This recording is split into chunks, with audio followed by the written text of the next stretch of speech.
It's the hashtag Simply Cyber, COMMUNITY. Here to break the cycle, this is vital more than you and I. Yeah, it's exciting, it don't matter what your title is. You can grab a friend or two or three or four and vitamins. It's the Simply Cyber, bring a good vibe. It's the live with Jerry every morning, having good time. And you know we love to see for you, just gotta go and get it. Yeah, you know we all believe in you, it's time we grow together. It's the Simply Cyber, bring a good vibe. It's the live with Jerry every morning, having good times. And you know we love to see for you, just gotta go and get it. Yeah, you know we all believe in you, it's time we grow together. Dr. Auger is a OG, got that potion, the elixir. Got devotion to all those who keep us showing up to witness. Fit the tricks, equips, and all the tips to raise your cyber fitness. Switching up the routines, pass it off to James quicker. Keep the people smiling, hit that follow, that's a good decision. Every week, today, tomorrow, I encourage y'all to listen. We gon' teach y'all way more than how to protect yourselves from phishing. More like being confident so you can recognize the vision. On a mission, it's official, we gon' get through all these issues. Time for Jawjacking, baby, this is more than a tradition, yeah. Oh, I can't forget to recognize the mods. They the engine, they the reason that you leave and feeling charged. It's a Simply Cyber, bring a good vibe. It's that live with Jerry every morning, having good times. And you know we love to see for you, just gotta go and get it. Yeah, you know we all believe in you, it's time we grow together. It's a Simply Cyber, bring a good vibe. It's that live with Jerry every morning, having good times. And you know we love to see for you, just gotta go and get it. Yeah, you know we all believe in you, it's time we grow together. Yeah. What else can I say? I hope you find some value in this place and have yourself an awesome day. Simply Cyber's here to stay. So let's all put our hands together ready. Time to hang with Dr. A.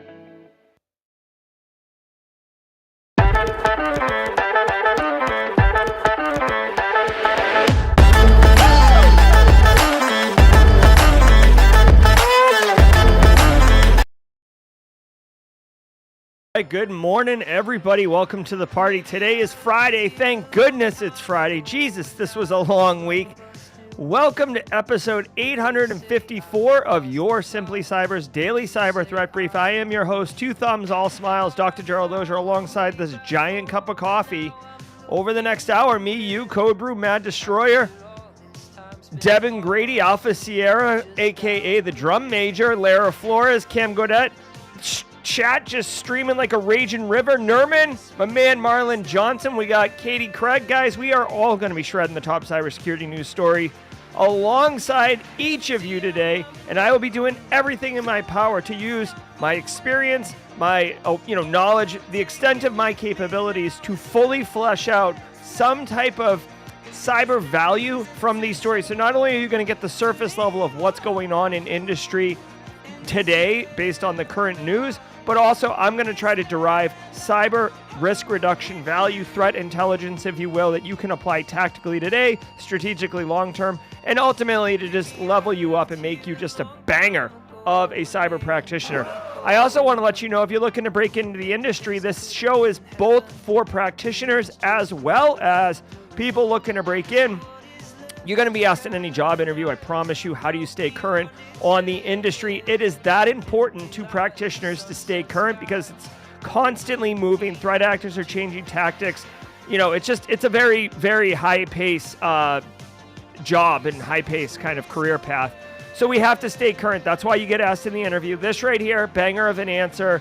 Plus anything I say in the show, steal it. Use it in a job interview. Provide your own, spin on it. But dude, just if you can blow the interviewers' minds and get the job, cool, let's do it. And then come back and let us know, because we have a special wrecking ball sound effect that we love playing for our community members that are just crushing job interviews and getting those jobs.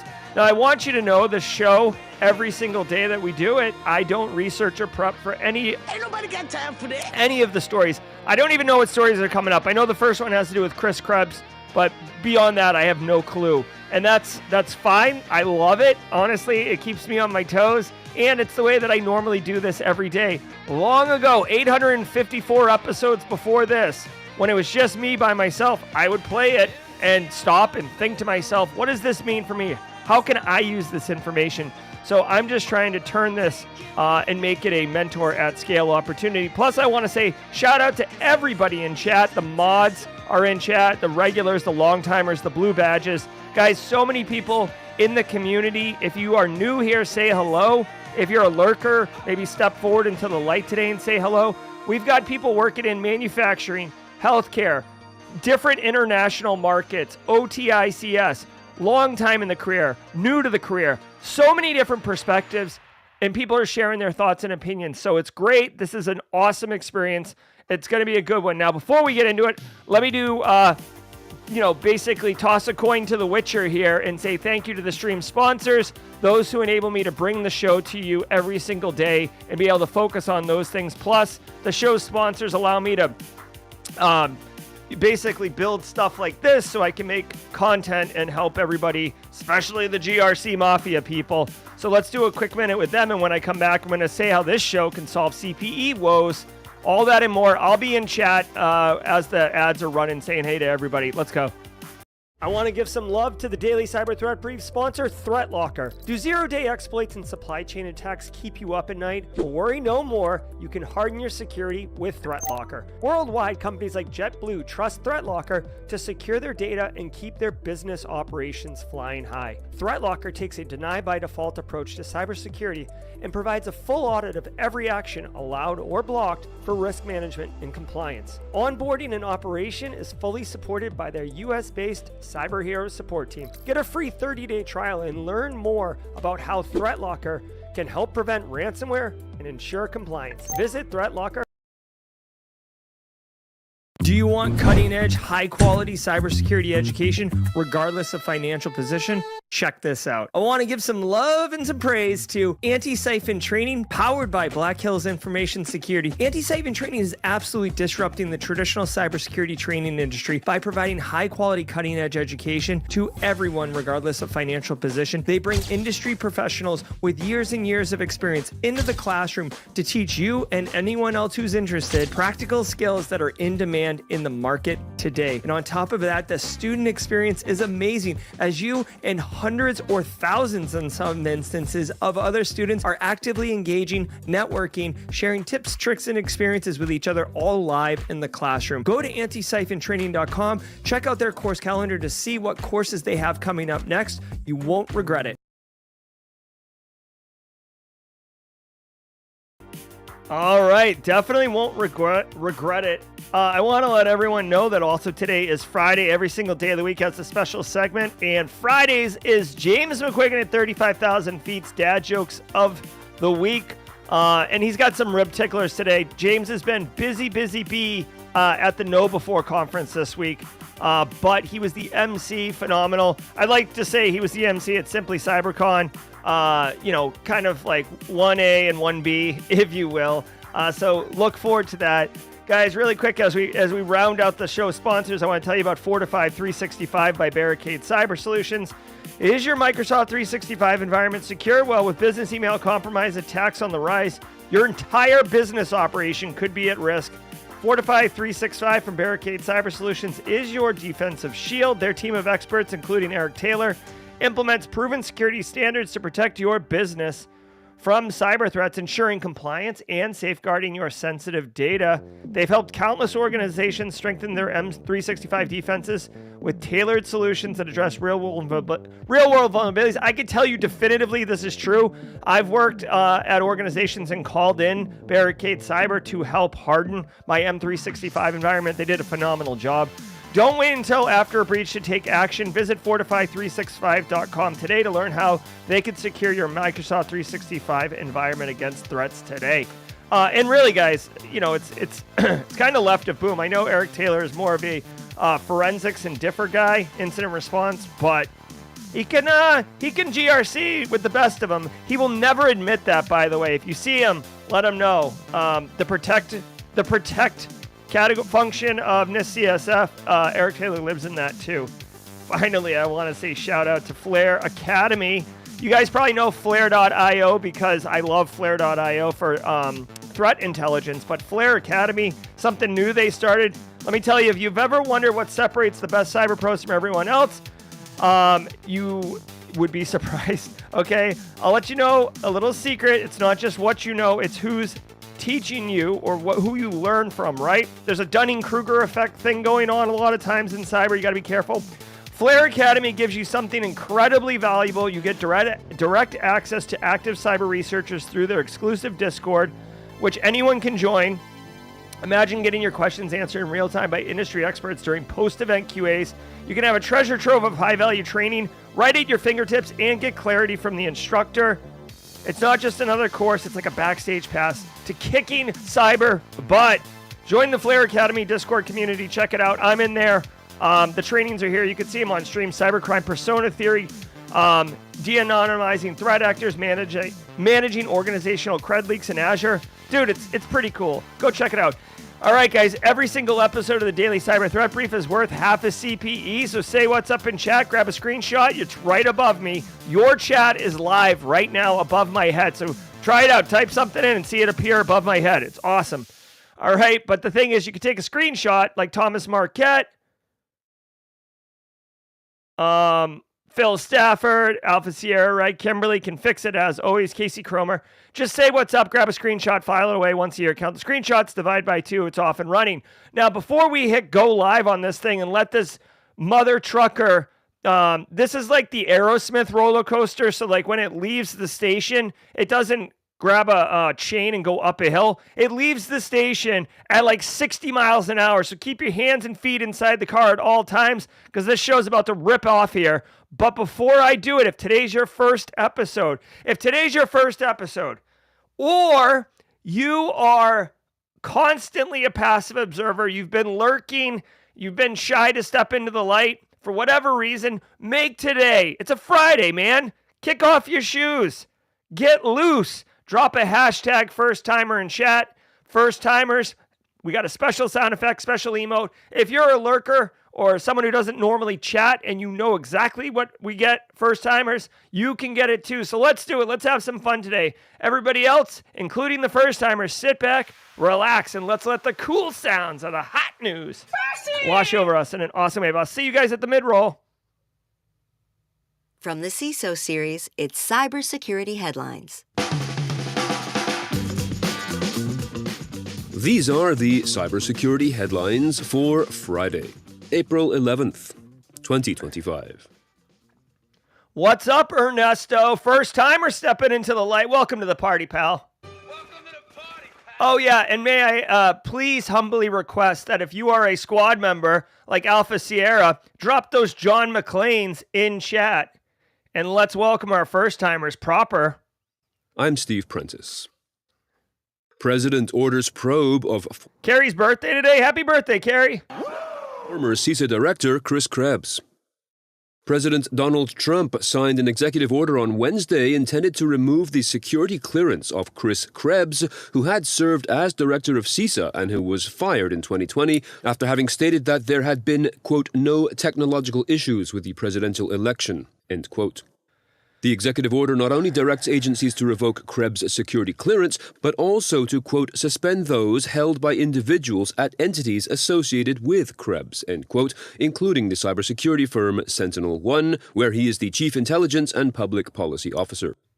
This directive is, quote, pending a review of whether such clearances are consistent with the national interest, end quote, according to a fact sheet supplied by the White House. Oh, my God. Okay. I mean, this story is okay. So to the person who just looks at this on the surface and is like, "Oh yeah, this is a cyber story," because this is the CISA, right? Cybersecurity Infrastructure Security Agency, right? This is Chris Krebs. This is SentinelOne EDR provider. No, this is not a cyber story. Okay, this is. This is Game of Thrones. This is real life politics. We don't talk politics here, really. I don't know what to tell you guys. Joseph, can I have another story? Like, this has nothing to do. You're not going to make any changes at your organization. SentinelOne is not. SentinelOne's going to be fine. SentinelOne may have to distance themselves from Chris Krebs on this one, just to basically, You know, basically this could potentially turn into a situation where Chris Krebs is like a zombie bite on your hand, and Sentinel-1's going to have to like cut off right above the elbow in order to like save the body, just because this is going to make him a little toxic or radioactive. So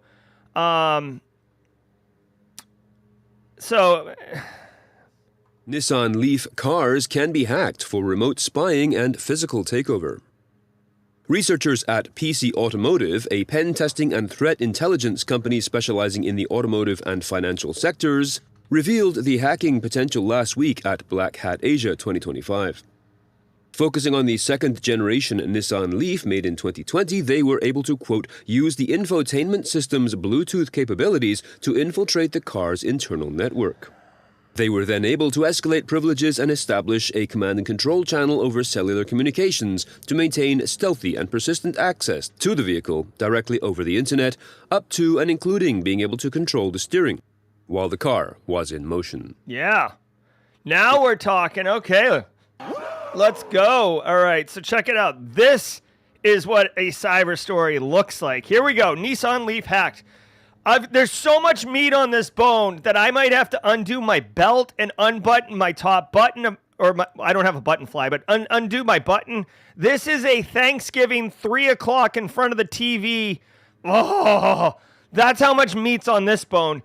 Yo, so check it out. Nissan Leaf, automotive hacking is a thing. Cars today in 2025 are very, very, very technical or, software based. Look at Tesla's actually a software company, not an automotive company. You know what I mean? And because of that attack surface, because of the technology, hackers are going to hack, right? People are going to dabble. And this Nissan Leaf gets hacked. Now, what's interesting is there have been multiple stories of cars getting hacked in the past. It gets much more serious when you start talking about being able to control the steering while the car is in drive. Now, just from a GRC Mafia risk-based thing, I'll give you like some examples. And this is a perfect way for people who are having a tough time understanding GRC or understanding what risk is. This is a perfect case study on it. So if I can, unlock your car over the internet, or I can cause your OnStar to not work correctly, well, that's inconvenient or kind of a physical security thing, but like neither of those things are going to kill you, all right? So the risk, the impact, right? When we talk about likelihood and impact, when you talk about the impact, like the impact's bad, but it's not catastrophic. With this one, if I could take over the car and you're doing 80 miles an hour on the highway and I just have you drive off a bridge, plummet to your death, guess what? The impact, a little bit higher. So GRC Mafia would put that thing in the top right quadrant. So that's what's going on here and why it's so important. Now, this car, automotive hacking is not trivial, okay? So if you do have a Nissan Leaf, it's quite possible that you might even have a fleet of these cars. This is kind of I'm not saying it's the exclusive car, but a lot of times businesses will buy, kind of cars like this. Like, I don't want to call this lower end, but more economical, EV-friendly fleets. So if you could take over a fleet, that's really bad. I also want to point out that this story was dropped at Black Hat Asia. Oh my God. I don't want to say be still my heart, but I love it. Dude, back in the day, Black Hat, you would get like 0 days dropped at Black Hat before we got like really responsible about vulnerability disclosure. There was a guy who like leaked a Cisco 0 day and got arrested like right after. So, okay, what else can you do with this? Number one, what's his name? Chris Miller. I feel like Chris Miller and Alyssa Knight actually. Hold on. Is it Chris Miller? Hold on. Yeah, Charlie Miller. I'm sorry, Charlie Miller. Charlie Miller did it not first, but like made it really popular back in 2018, so 7 years ago, where they hacked the Jeep Cherokee, and they could do the same thing. They could kill the car, they could have it drive off the road, they could activate the brakes, they could disable the brakes. It was very, very high intensity, right? So I'm not suggesting you take apart your car, but this work right here led to a lot of change in the automotive industry. Final things I'll tell you about this. Number one, if you are interested in learning more about hacking cars, DEF CON has an automotive car hacking village right here, right? August 7th through 10th of 2025. Like, you don't have to be a gearhead to really enjoy it. Like, it's cool. You can do all sorts of stuff, okay? This is definitely the number one place I would recommend going if you're interested in automotive hacking. Now, if you're more on the defensive side and just thinking about, or you're a security researcher, I want to tell you that the automotive industry actually has its own ISAC, or Information Sharing Analysis Center. This is where threat intelligence is shared. I guarantee you this Nissan Leaf story is being disseminated among the ISAC people already. So these are definitely resources that you should take advantage of if any of this story is interesting to you. Finally, just to kind of demystify this a little bit, because again, like I said, this story right here compared to this story, much bigger, wider audience. Your uncle knows about this story.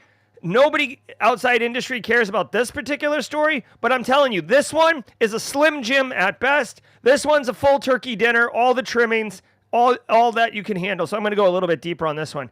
The way it works is there is a bus. There's an interface on your in your car that interfaces with the infotainment system, right? So you can do your control the car from your friggin' steering wheel, all that stuff.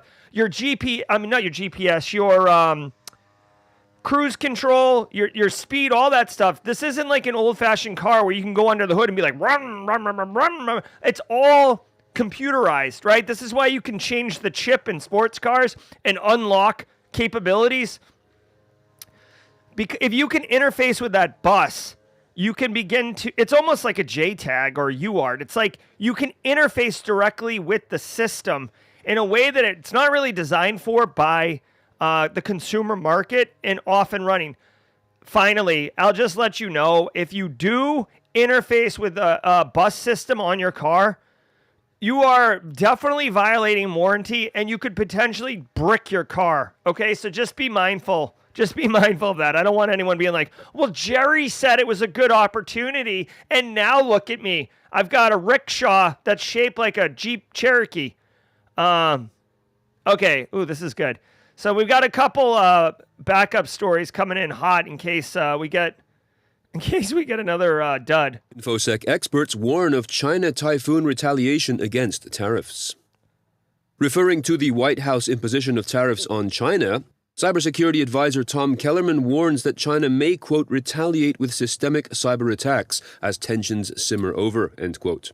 Speaking to The Register, he points out how the various typhoon campaigns have, quote, given them a robust foothold within critical infrastructure that will be used to launch destructive attacks.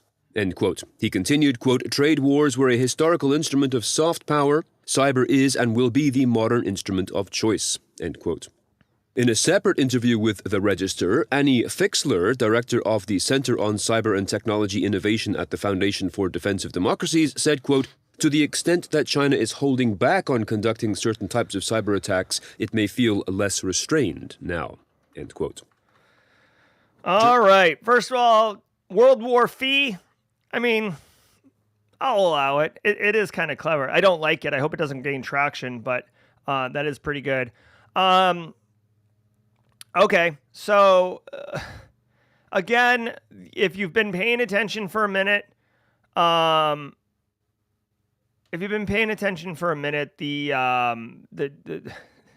United States executive branch has introduced a very aggressive tariff strategy, and world markets are in upheaval. If you've logged into your 401k and looked at that, you probably needed to go get a change of shorts. And then, basically just for the full story, there was a 90-day pause recently introduced, which, allows time to revisit this. China is the number one target on that tariff, right? So now when we talk here we go. When we talk about influencing and using national power, okay, this is a little bit more macro and bigger picture, but it's worth mentioning, okay? So this is like a little bit of an educational opportunity. And if you work in the military, you probably already know this, right? But there's a thing called DIME, D-I-M-E. And let me know if you've ever heard of DIME in chat, let me know. But DIME is an acronym for diplomacy, information, military, and economic. And those are the 4 levers that you have in order to influence national power on another country. It's basically how you flex, okay? You're walking around the prison yard, and you're not going to be the guy holding someone's outturned pocket. You're going to be the guy walking around beefy. The 4 tools you have at your disposal are DIME, okay? So, in this instance right here, the tariffs and the whole trade war and all that crap, that is exercising the economic element of DIME. That's the economic lever, right? Just like we do sanctions on North Korea, and North Korea is basically not really powerful because of some of these sanctions. That's why they have to commit cybercrime to get money. That is using economic as a lever, okay? So that's what's up with that. Now, having said all that, I do not think like China, whatever, using these other levers, if we put an economic lever on them or an economic pressure on them, they have the whole DIME in order to respond, right? They could go through diplomacy and come back and be like, hey, we'd love to negotiate. We'd love to talk. We have that's diplomacy, right? They can also use military, right? Like straight up invade, which they're not. Or you can use information, right? And the availability of information, the exercise of misinformation, disinformation, asymmetric warfare over the ability to have access to systems. And because Volt Typhoon and Salt Typhoon has been going whole hog on infiltrating, and we have evidence to support this. So this isn't a fear-mongering, this isn't one of those shows where I just spit from one side of the aisle. Because we have understanding that, basically they've gotten into telecommunications, ISPs, critical infrastructure, energy, right? So Volt Typhoon was up in ICS and energy. Salt Typhoon is up in the ISPs. Flax Typhoon is in the telcos. Because they have this tendrils inside the infrastructure of critical infrastructure of the United States, this is an example where why have they built this forward operating posture? Well, it's so they can basically execute, if they need to, a mission.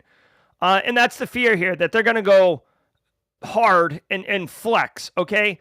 Now that we've gotten the lay of the land, it is possible, right? I do think if China was going to do this, they wouldn't go scorched earth.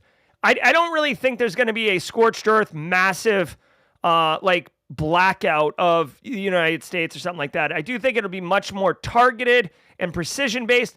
Honestly, China has been doing this for a while, right? So I don't think these tariffs and stuff like that is going to turn into something like, a black swan event. So we do have another story that's a pretty big one coming in.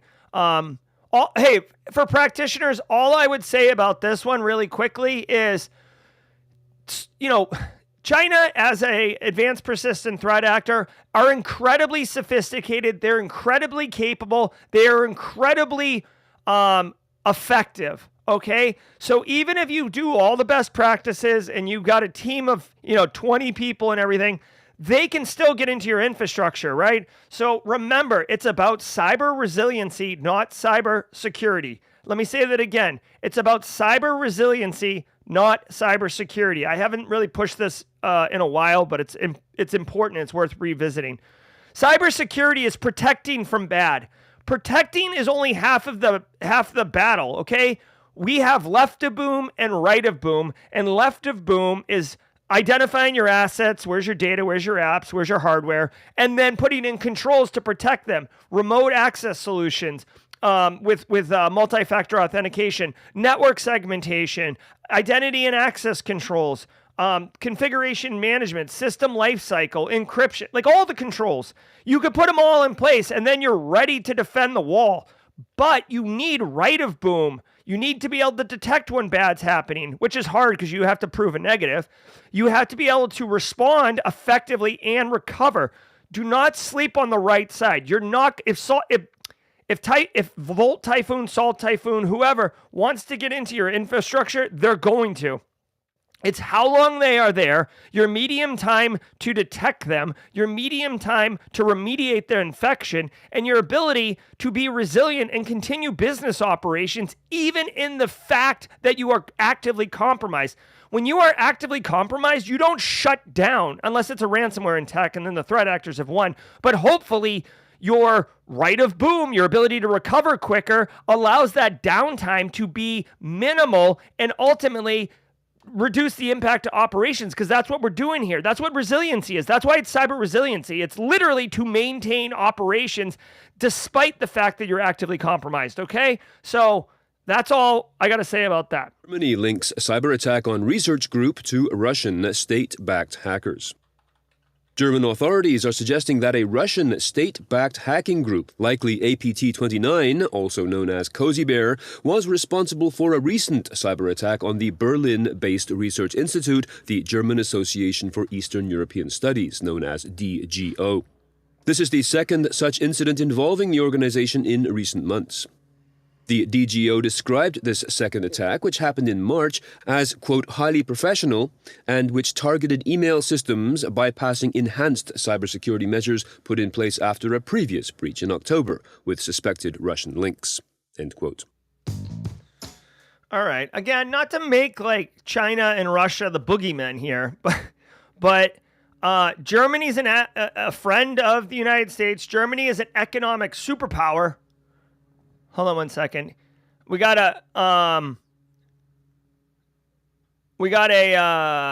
comment coming in chat here. Anderman says, hashtag Team SC over the last year I've been watching. I got into GRC. Oh, yeah. Completed CTEM. Oh, yeah. Got my CISP. Oh, yeah. Got promoted to manager. Oh, yeah.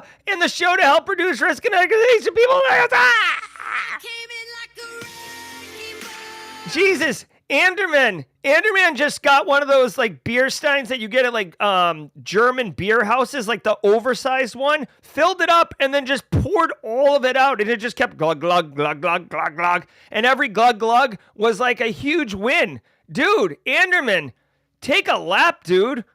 It's awesome. Okay, so Germany links cyber attack on research group. Okay, listen. BRICS, Brazil, Russia, India, China, South Africa, plus the Middle Eastern countries that have added. They're kind of one faction, and they've got their own agenda and their own objectives. NATO, the United States, Germany, European Union, whatever. They have kind of aligned their strategies and agendas and worldviews, okay? So there's a little bit of adversarial nonsense going on here. Germany is an economic superpower, okay? They might be the most economically strong country in Europe. Someone like Roswell, UK, Tom Bishop, Senflis, if you guys can let me know if that's a fairly accurate, but Germany's very good economically speaking.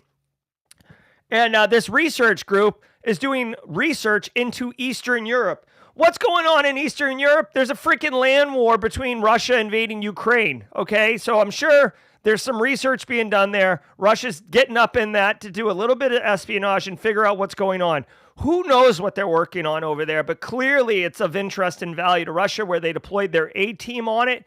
Again, if you want, if you look at some threat act, not all threat actors are created equal, okay? Flaming Donkey's pretty good, but they're no APT-41 or 29. Right, so Russian state-based threat actors, the NSA equation group, okay? Like, so it's not just all boogeymen. Like, the NSA in the United States is a very advanced persistent threat, okay? So if they want to get in, they're going to get in. Not to mention this is a research institute. Higher ed is kind of porous, but I will tell you, RAND Corporation, SRI, the Stanford Research Institute, DARPA, NIST, little I Heart NIST action in there. The United States has these research institutes as well, and they are definitely doing big brain, secret squirrel stuff, skunkworks stuff. So they do receive much more secure capabilities than, say, I don't know, like UMass Amherst research, okay? Highly sophisticated. Let's see how they got in. They targeted email systems. They bypassed enhanced cybersecurity measures. Enhanced? What is this? Like a show on NBC where you're like looking at a fuzzy picture and you just say enhanced? What does that mean? This is so subjective. Enhanced. It's EDR now. It's XDR. It's enhanced.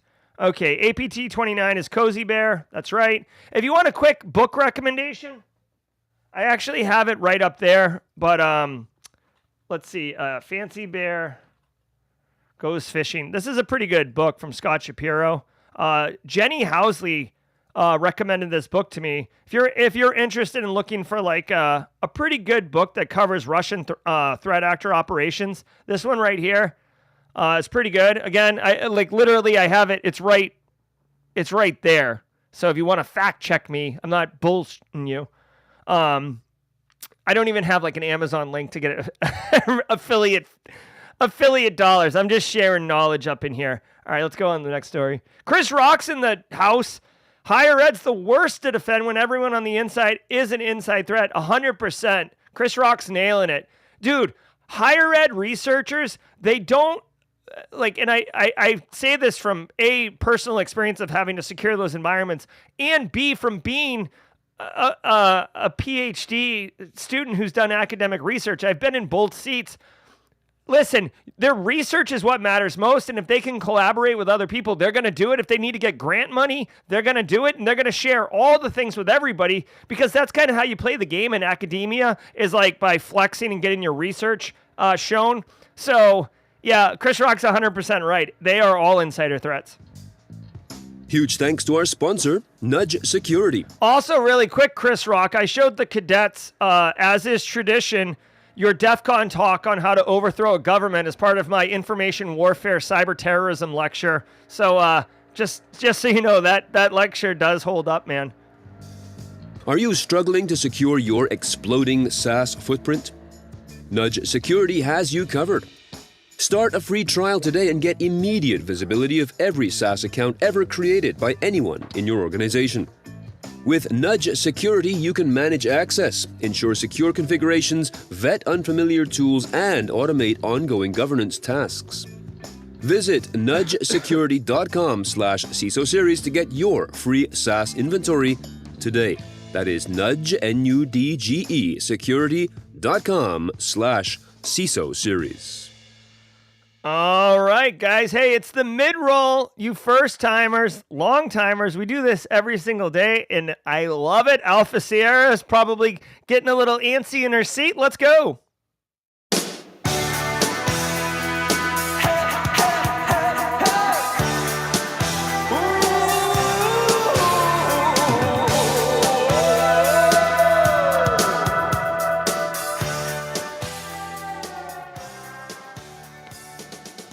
All right, welcome to the mid-roll, everybody. Guys, we're having a banger of an episode. Went a little long on that Nissan Leaf, but I felt like it was warranted.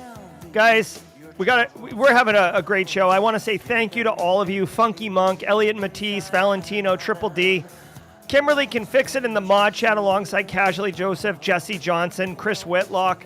I'm sure Justin Gold's out there looking at his Bitcoin wallet portfolio, analyzing the blockchain. Shout out to the stream sponsors, Barricade Cyber with their 4to5365.com solution, Threat Locker, Antisyphon, and Flare, guys. It feels good. I've been feeling a little overwhelmed, and I feel like a release. So Friday's great. I'm super pumped. Got a great weekend coming up. Gonna go fishing for the first time with a real person who knows how to fish. So I've caught a lot of fish in VR. All right, guys, every single day of the week has a special segment, and Friday is James McQuiggan at 35,000 Feet's Joke of the Week. We love James McQuiggan. I don't know if he's in chat right now, but shout out to James McQuiggan. Holy crap, Jess Bishop's in the house? Wait, stop. Jess Bishop, ladies and gentlemen. Hey, Jess, it's good to see you. I saw your LinkedIn post about being heads down and then spinning up some new stuff. Congratulations. Love seeing Jess Bishop and all of her success professionally. Big fan. And if you're interested in SecOps or working in a SOC or doing the night shift, I actually have an interview with Jess Bishop and Stacy Loki on the channel. All right, so James McQuiggan. Here's the jokes of the week. James says, what did the pig say when he was out in the sun? What did the pig say? It is getting warmer weather. It is beach seasons around the corner here in the low country. What did the pig say when he was out in the sun? I'm bacon. All right. Oh my God. Did you know, this is a fun fact, you can brain buster your children this weekend. Do you know which state has the most streets? There was a census done just last year, 2024, and all the states had reported how many streets they had. Did you know that Rhode Island has the most streets? Oh my God, Rhode Island. All right. Seeing that tax day is around the corner, what are 3 types of accountants? 3 types of accountants: those who can count and those who can't. Those are the 3 types of accountants. All right.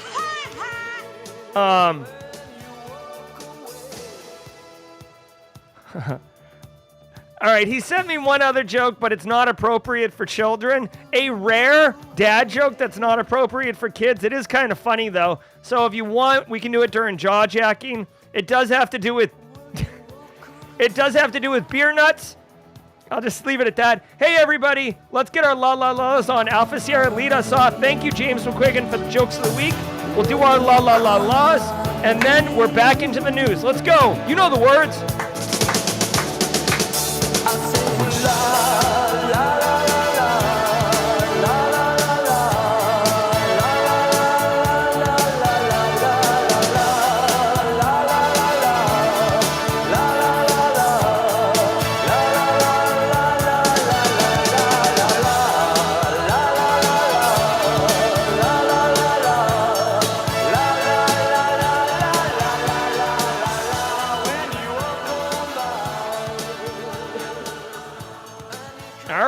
Let's finish strong.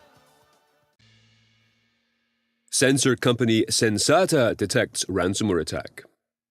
The company, based in Attleboro, Massachusetts, quote, provides sensors, relays, switches, and other electrical components for the automotive, industrial, and aerospace sectors, end quote.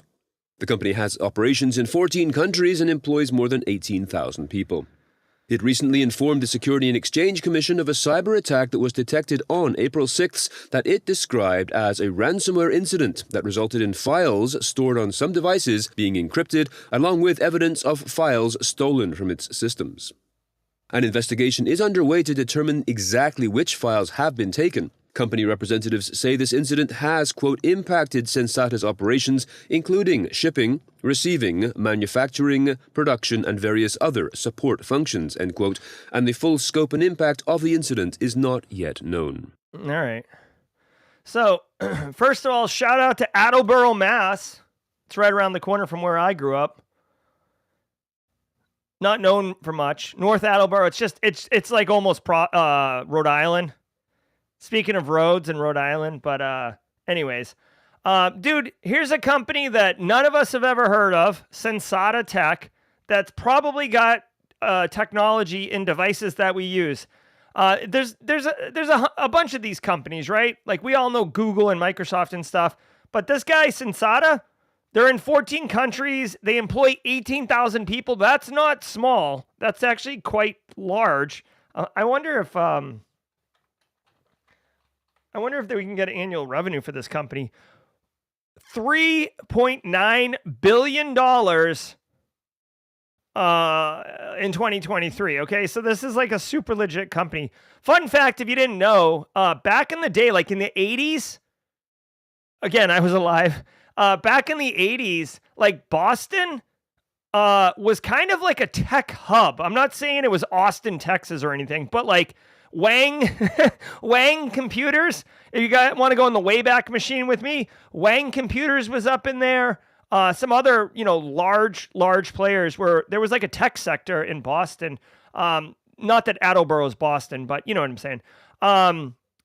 Guys, here's a company that manufactures widgets and they got hit with ransomware. Now, I want to say that they were able to resume certain functions despite having a ransomware attack, which guys, that is cyber resiliency. All I'll say here is this is a good case study. I wouldn't bring this to your management and be like, did you hear about Sensata Technologies? Because they're going to be like, who the hell's that? You can tell them Sensata Technologies was also housed at the Nakatomi Plaza. If you want to like screw with people, obviously Nakatomi Plaza from Die Hard. But here's the TLDR. If your information security program is more mature than 0, right? So like you're at like a level 1, you've got, some kind of visibility with telemetry, you have MFA, you're doing awareness training, you've got some policies, right? You've got some semblance and structure of a information security program, and you've done the basic best practices around ransomware. The next thing you should do, okay, that you should make this your priority. And I know I'm only speaking to a subset of you, but you should do a business impact analysis. What? What kind of, mystical witchcraft are you talking about? A business impact analysis, which, by the way, you cannot do in a silo in the information security office. You have to do it with the business because the business needs to explain to you what do they do to make money? Like, what is it that makes money here? And what do you depend on? So for this company, they say, hey, we make a lot of crap, but our number one thing that we sell is this, microchip, for example, whatever. Sensata Technologies, 75% of our revenue comes from this one chip, 25% comes from all this other crap we make. Okay, it's a chip that goes into airplanes, and we have a huge contract with Boeing or whatever. It doesn't matter. Okay, well, if that's the most important thing, let's double click into it and look, what needs to happen for this microchip to just get pumped off the assembly line? Well, we need the CAD over here. We need the facility in Puerto Rico to make X, Y, and Z. We depend on some company in Crane, Indiana for a special part. And, the manufacturing facility in Attleboro, Mass needs to go cranking, okay? Okay, now that we've got our arms around the scope of just this thing that makes the most money for us, let's look at what a ransomware attack would do to the Puerto Rico facility. Let's just pretend Puerto Rico goes down, okay? Are we stopping making things? Do we have a backup plan? Can we warehouse some of those things? Like, what is it? That business impact analysis, they did it, okay? This company clearly has done it because they are able to restore some functionality to continue making money, which, by the way, you can love the mission. At the end of the day, guys, unless it's a nonprofit, you can love the mission, you can love the people you work with. It's about making money, okay? That's what businesses are doing, okay? So they want to continue making money. That's what business impact analysis is. And early in my career, I was actually tasked by one of the worst bosses I ever had. I've had 2 horrible nightmare fuel bosses in my career, and like where they actively are trying to ruin me. And one of them had me do a business impact analysis, but I wasn't allowed to speak to anyone at the business. Like, just to kind of give you an insight into the shenanigans that she was trying to pull with me. So obviously that business impact analysis was trash. Okay. AkiraBot campaign uses OpenAI-generated spam, bypassing CAPTCHA. Researchers at SentinelOne are describing, quote, an artificial intelligence-powered platform called AkiraBot being used to spam website chats, comment sections, and contact forms to promote dubious SEO services such as Akira and Service Wrap Go. In a conversation with The Hacker News, the researchers described the procedure as, quote, using OpenAI to generate custom outreach messages based on the purpose of the website, end quote. What distinguishes this technique is its ability to craft content such that it can bypass spam filters. All right, hold on. Like, what are they spamming?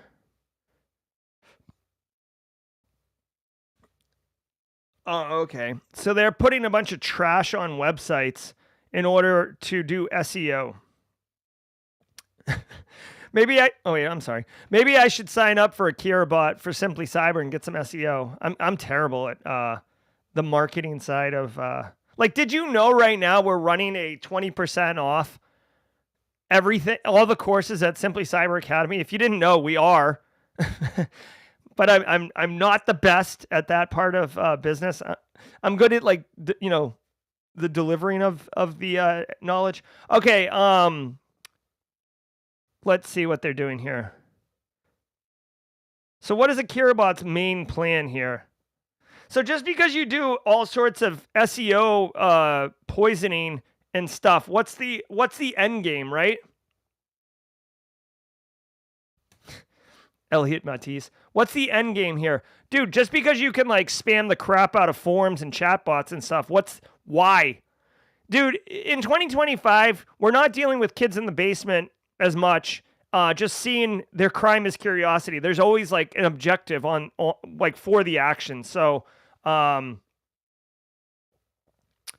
what's the all right, so the nice thing is there's a tool that allows you to generate all this crap. And let's see, heat therapy for pain relief. Oh, okay, so here's what it is.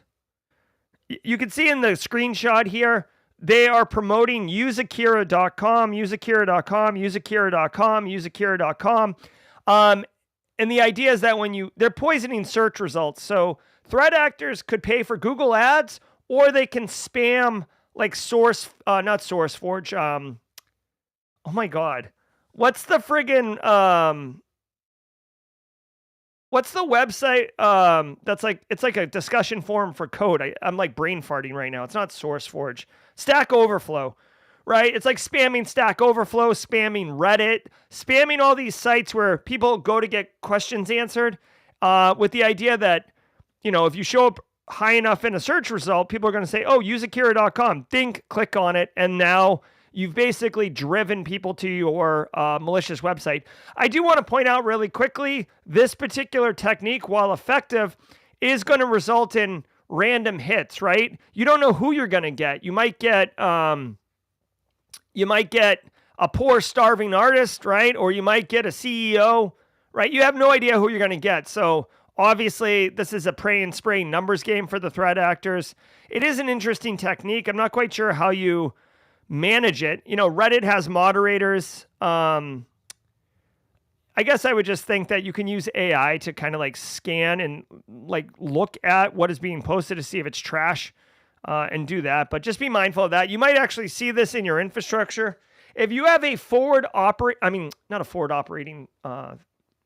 if you have an internet-facing web application that can take stuff, like right now, like for example, I have simplycyber.io, right? Simplycyber.io, which has a bunch of stuff on it. Oh, by the way, if you're interested, I forget to tell people this too. We actually have a calendar of events on simplycyber.io of all like the community events. You can see right now we're in the middle of the daily cyber threat brief. We have Jawjacking, Slay Security Plus tomorrow. Next week, we actually have the lunch and learn, stuff like that. Anyways, there's nothing really in here for a threat actor to spam. So like me, I'm not worried about this particular attack coming after me. But if you are a business that does take in content, like say you're, whatever, like reviews or whatever, then you should be mindful of this, at least thinking about how to manage this. So you can have CAPTCHAs to help manage this, right? CAPTCHAs are pretty good. Although threat actors are getting pretty good about getting around CAPTCHAs. So just be mindful of this. It's an interesting attack vector. Senator Wyden to block Trump's CISA nominee due to missing telecoms report. Oregon Senator Ron... No, the lunch and learn is on Tuesday, Alpha Sierra. Are you saying that you would prefer it on Saturday because Tuesdays are hard? It's Tuesday at 1 p.m., I believe, right? Like Antisyphon's doing a AMA from 12 to 1, and then we are doing the lunch and learn 1 to 2. Wyden announced yesterday he is blocking the nomination of Sean Plankey to run CISA due to the agency's refusal to release an unclassified 2022 report documenting security problems at U.S. telecommunications companies. Calling the action a, quote, multi-year cover-up of the phone company's negligent cybersecurity, end quote, Wyden rejects CISA's statement that it, quote, cannot make the report public because of a deliberative process privilege, saying instead the report is a technical document containing factual information about U.S. telecom security, end quote. Cyber expert. All right. Okay, so this guy who's the CISA nominee, Sean Plankey, these appointments typically have to go through some type of, sometimes there's like congressional hearings, or there's a term for it, but like secretaries that get appointed to the presidential cabinet have to go through some type of like vetting. I don't know about you, but to me, back in the day, 20 years ago, from the turn of from the installation of the U.S. democracy to about 20 years ago, I feel like those were real. It's possible that you would not get the appointment in modern times, and not just the current administration. I mean, choose your own aisle, right? Biden, Obama, Clinton, Bush, Trump, whatever you want. It's not, whether it's a Supreme Court justice or it's a secretary appointment. There's a lot of dirty laundry that gets aired and stuff, but I can't think of, any off the top of my head where this right here resulted in someone not getting the job. Right. So it to me, it feels more like posturing and so we'll see. Yes. Telecom agencies got hit. Telecom agencies are critical infrastructure. Yes, J.D. Vance and Trump's telecommunication information was exposed in the hack. There's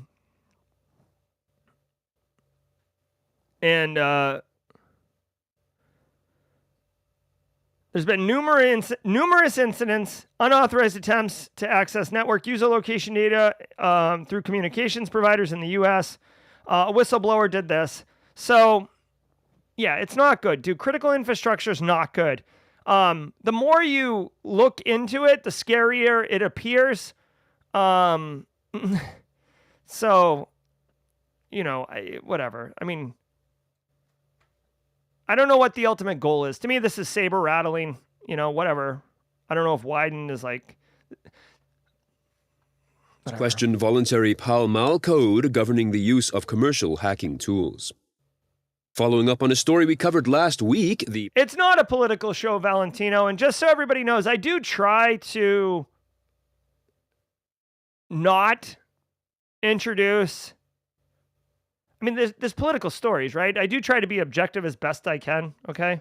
Pall Mall Process, a joint initiative led by France and the UK, has presented a voluntary code of conduct signed by 21 countries to guide the responsible use of commercial hacking tools. While cybersecurity experts say the guidelines offer modest progress, they see potential in establishing parallel guidance for the private sector. Prompted by concerns over spyware, the initiative aims to address broader commercial cyber intrusion capabilities. Participants, including former exploit brokers and vendors like NSO Group, view the process as a step toward responsible partnerships between governments and industry, ensuring cyber tools aren't used to target dissidents or journalists. All right. I mean, this is a big deal. Stay tuned for this. So basically, there is work being made or work being done in order to kind of regulate, I guess, shine light on the commercial spyware market. All right. So there are high-end, espionage tools. Think of NSO's Pegasus or NSO Group's Pegasus software. That's kind of like the most mainstream one. There's one called Predator. There's several. And the idea is that they're not supposed to be used on, average citizens or people who are not, it's not appropriate for, right? They're not criminals. They're not suspected criminals, whatever. They're not supposed to be used to unearth investigative journalists who are trying to bring to light atrocities and misuse of power and stuff like that. But they are used that way. So this is supposed to be a way of managing that unfortunate use case and risk of it. We'll see how this goes. Like anything that is this level, part of the problem that they have is like these vendors are coming in, they are for profit, making money. Straight cash, homie. And they are involved in the discussions around what this is going to look like with government oversight, basically. So obviously they're bringing their perspectives. They're going to want to protect their own business and make sure that they're not exposed to risk of like not being able to sell more units. So you could say lukewarm praise, it's voluntary. So, they'll not hurt themselves. I will say when people are like, oh, it's not as good as it should be. Dude, you're talking about 21 different countries agreeing on something that involves private sector businesses. This is a massive lift.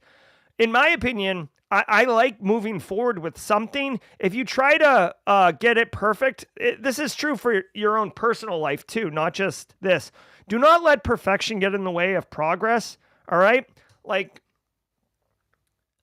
CMMC is a perfect example. CMMC, the one that's like now in place 2.0, it's not perfect. It's got a lot of limitations, but it's better than nothing, right? You got to start from somewhere. You got to start laying the groundwork, right? Look at Simply Cyber. Go back and watch the early episodes of the Daily Cyber Threat Brief, like episode 1. Yeah, I didn't even have, it was just me on camera, right? But I didn't say, oh, wait until I get like a ticker and rotating socials and, chat on stream. Let's go, right? That's what they're trying to do right here. I do not think that this is final hot take, so tinfoil hat time. This is not going to result in less misuse of these tools at all, right? They're still going to sell it to, they're still going to sell it to people with money, right?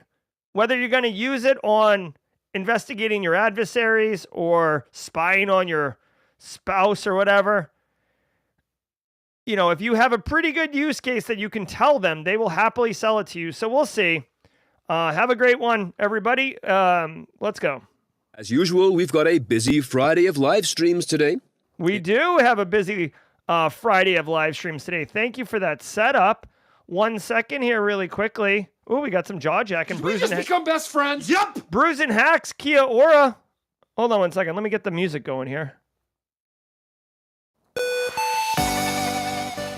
Super chat coming in. If you're in the Maryland area this weekend, they're having their first Simply Cyber Locals meetup after B-Sides Charm on Sunday, 5 to 8 p.m. at Brookville Beer Farm, about an hour away. So for those who don't know, the Simply Cyber... Actually, hold on. So first of all, Kia Aura, thanks, Bruise and Hacks. Guys, if you're in the Maryland, D.C. area, or you're going to B-Sides Charm and you want to meet up with Simply Cyber community members, Bruise and Hacks is hosting a meetup. So, or he's organizing a meetup, okay? So go check that out, 5 to 8 p.m. at Brookville Beer Farm. We'll talk more about the locals thing at Jawjacking. I want everyone to know today is Friday. I want to thank everybody for being here today. We had a great show. I hope you got value from it. If you didn't get value, I apologize. My goal every single day when I go live is to bring value and make it worth your time to be here. We're going to go to Jawjacking. I got a couple business items to kind of address with you guys. Share a quick little, a couple community things. It's going to be a panel, so I might be joined by some other members of the community to answer your questions. I'm Jerry from Simply Cyber. Don't go anywhere. We got you covered. Thank you so very much. Have a great weekend. Ever wonder what it takes to break into cybersecurity? Join us every weekday for Jawjacking, where industry experts answer your burning questions about the cybersecurity field. Live, unfiltered, and totally free. Let's level up together. It's time for some Jawjacking.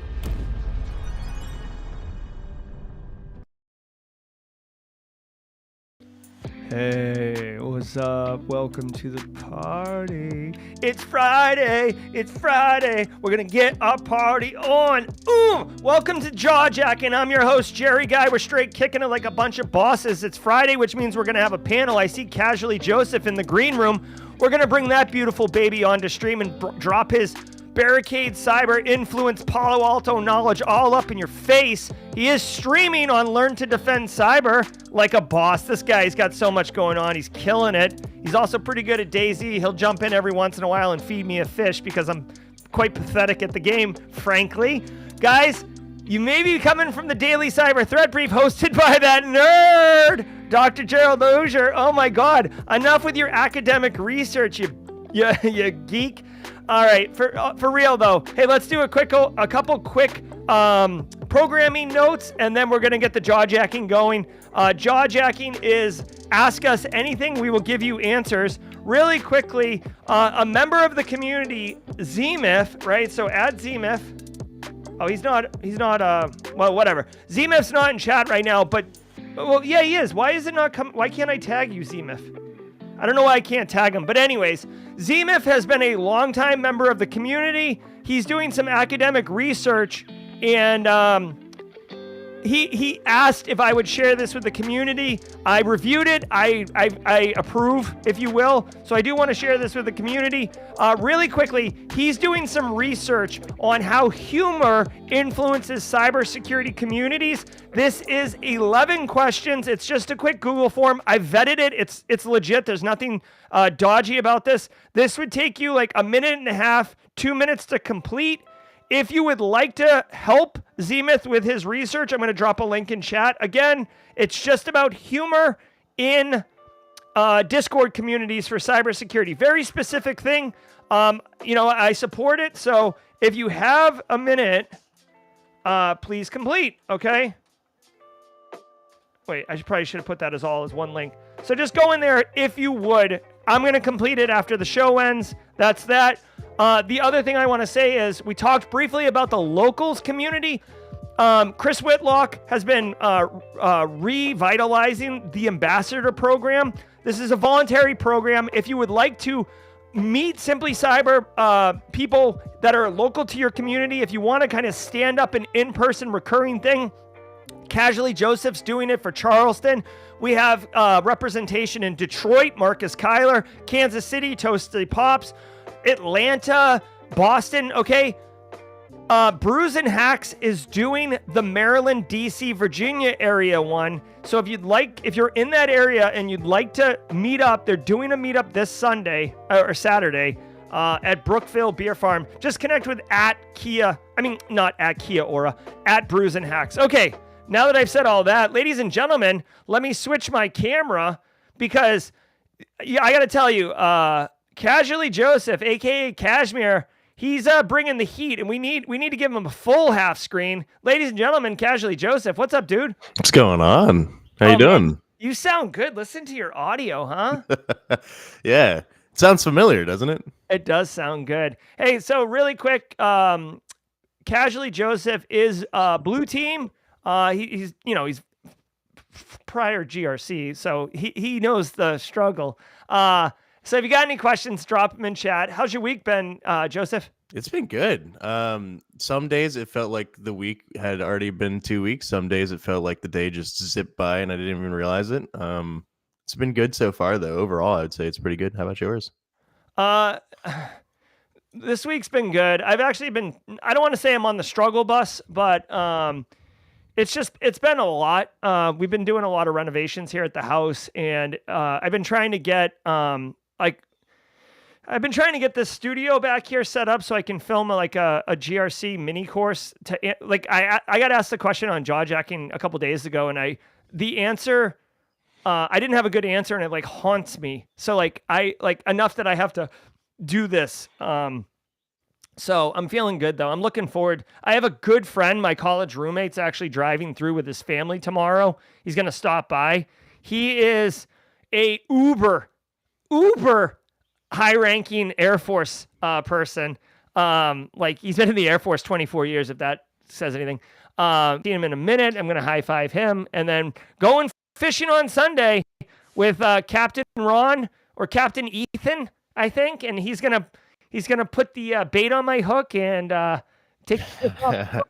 So I'm You're excited. gonna be 5 years old all over again. I know. I can't wait, dude. I can't wait. I'm gonna take some High Lifes and get into it. Although I might, because I like drinking High Life out of the bottles, and I'm not gonna take a bottle on a boat, so I might actually go a different direction.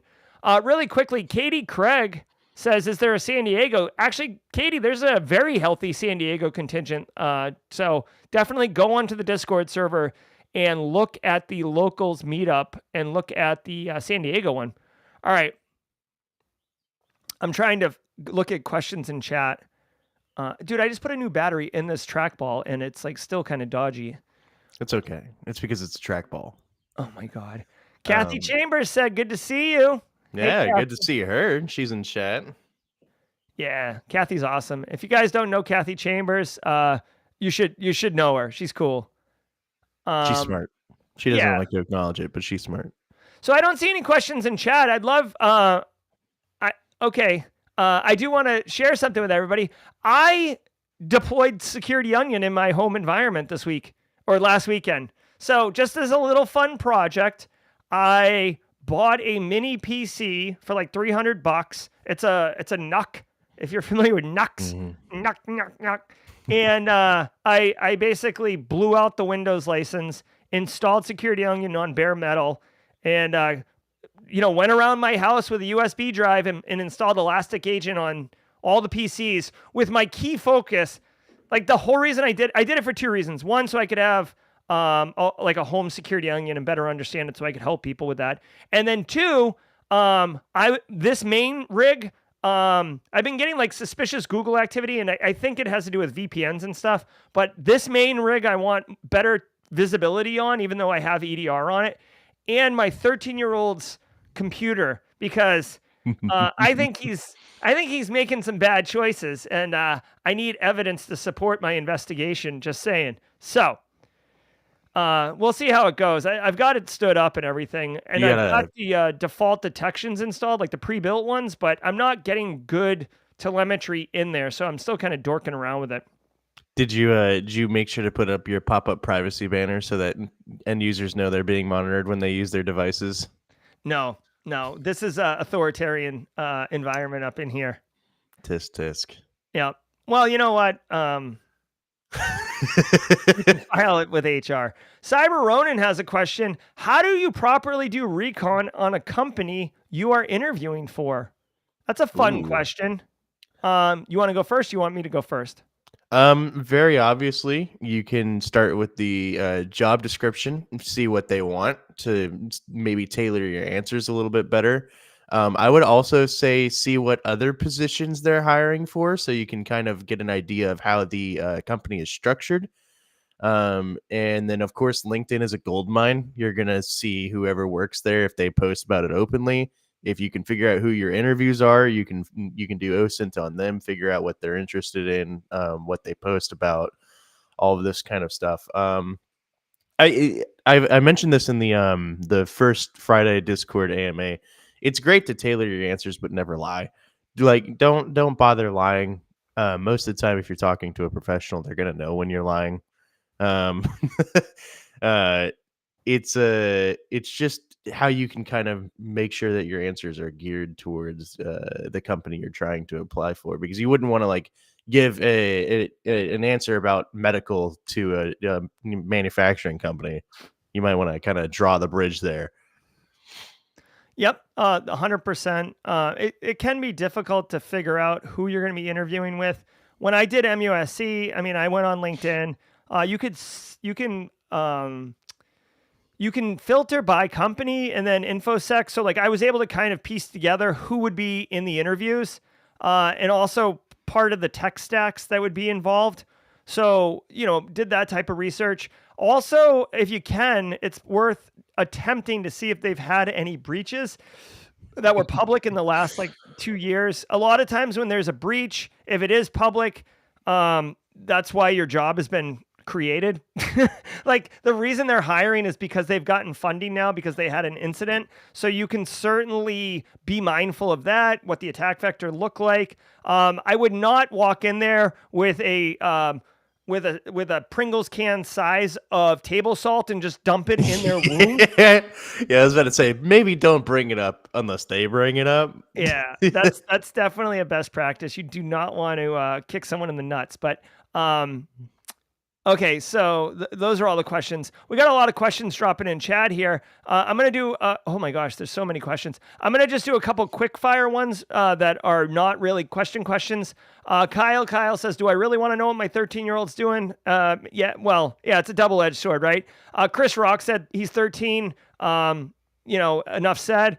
Random question here: deep dish or thin crust? We're both kind of foodies. So, Joseph, what do you got? I guess if I had to pick between the two, thin crust. Deep dish. We can go. We can go on a date together to a buffet, and we won't interfere with each other. No, we won't be picking from the same plates. All right. Valentino says I was looking for your Elastic SIM video. I did set it to private. If you want, Valentino, I can set it to unlisted and send you the link directly. I was getting a lot of comment. It's actually my highest. Believe it or not, it's my highest performing video on the channel, which sucked to have to take it down, but people were saying that it was slightly out of date or people were running into a bit of an issue or something like that. So I don't have time to troubleshoot like individuals asynchronously through YouTube comments. So I just pulled the video down because I can't. All right. So let me know, Valentino. Just hit me in Discord and I can give you a direct link. TJ Williams wants to hear the beer nuts joke.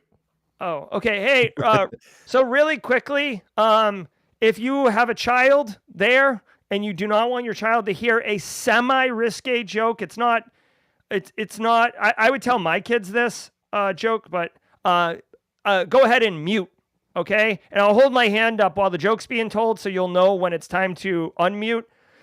James McQuiggan says, what's the difference between beer nuts and deer nuts? What's the difference between beer nuts and deer nuts? Well, the answer is quite obvious. One is $2.99 and the other one's under $1. Okay. okay. Yeah. All right. So, joke over.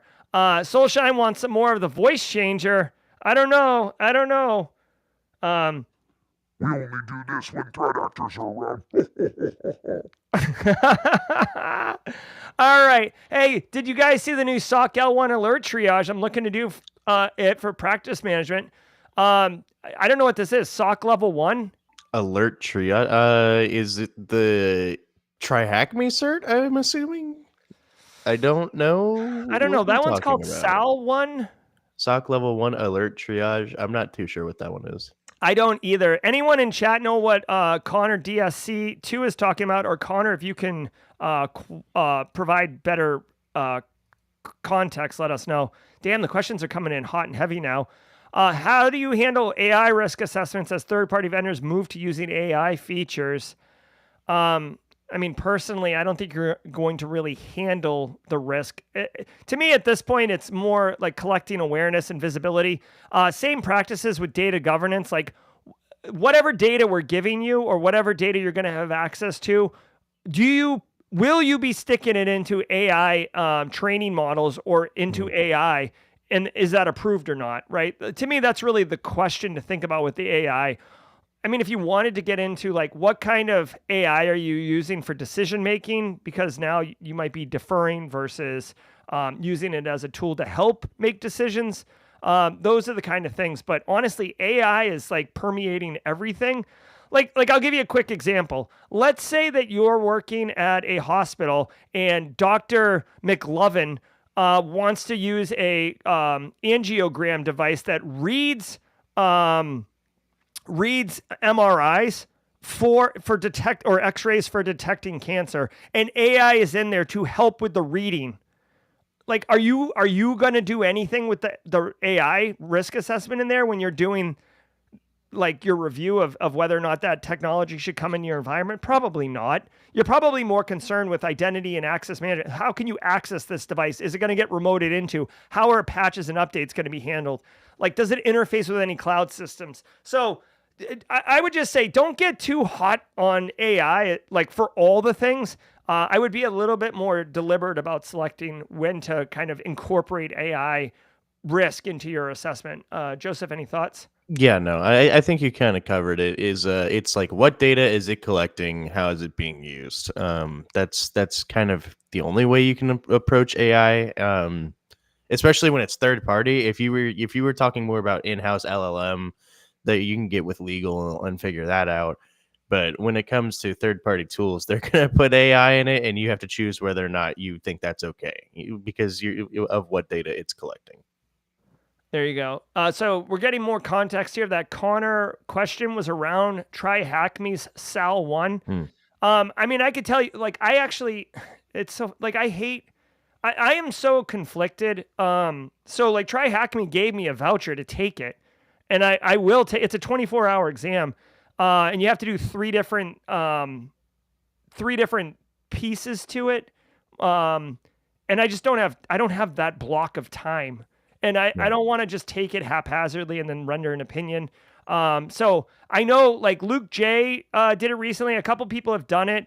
I've heard it's good. I've heard it's got, not all the features you'd want, not all the training you'd want, but pretty good. Plus, I mean, I like Try Hack Me. I like what their mission is.